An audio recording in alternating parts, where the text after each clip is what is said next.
Subscribe کریں احسن الاسلام official channel کو اور دبائیں بیل آئیکن کو تاکہ آپ ہر آنے والی لیٹسٹ اپڈیٹ سے آگاہ رہیں۔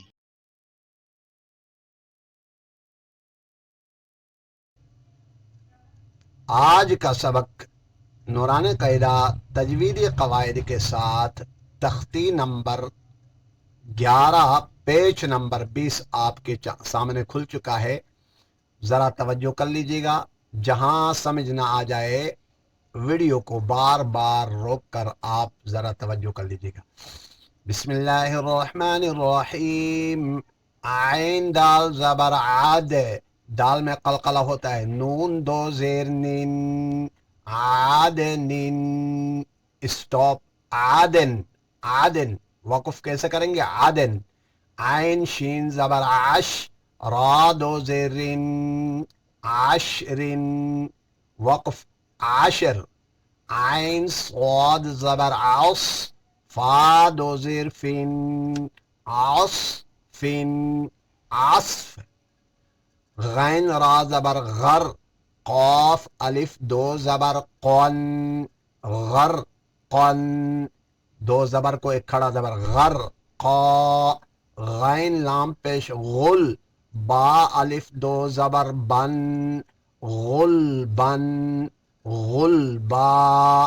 فا صاد زبر فص، لام دو پیش لن، فصلن، وقف، فصل۔ قاف دال زبر قد، حا الف دو زبر حن، قد حن، وقف، قد حا۔ قاف ضاد زبر قض، با الف دو زبر بن، قض بن، وقف، قض با۔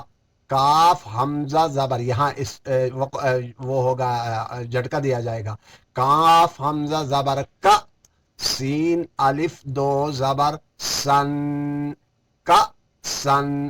اب یہاں یہ سوال پیدا ہوتا ہے، یہاں آپ نے حمزہ پڑھ لیا اور یہاں الف پڑھ لیا، یہ کیا وجوہات ہیں؟ تو میں پیچھے بتا چکا ہوں، جس الف کے اوپر زبر زیر پیش شد مد کچھ بھی آ جائے تو وہ الف نہیں رہے گا، وہ حمزہ بن جائے گا۔ الف اس کو کہتے ہیں جس کے اوپر زبر زیر پیش شد مد کچھ بھی نہ ہو، اس لیے یہ الف ہے، اس کے اوپر کچھ بھی نہیں ہے، اور یہ حمزہ ہے، اس کے اوپر حرکت ہے۔ کاف حمزہ زبر کا، سین الف دو زبر سن، کا سن، کا سا۔ کاف دال زبر قد، قد، دال میں قلقلہ۔ حا الف دو زبر حن، قد حن، قد حا۔ آج کا سبق یہاں اختتام پذیر ہوا چاہتا ہے، نیکسٹ ویڈیو میں آپ سے ملاقات ہوگی۔ والسلام علیکم ورحمۃ اللہ وبرکاتہ۔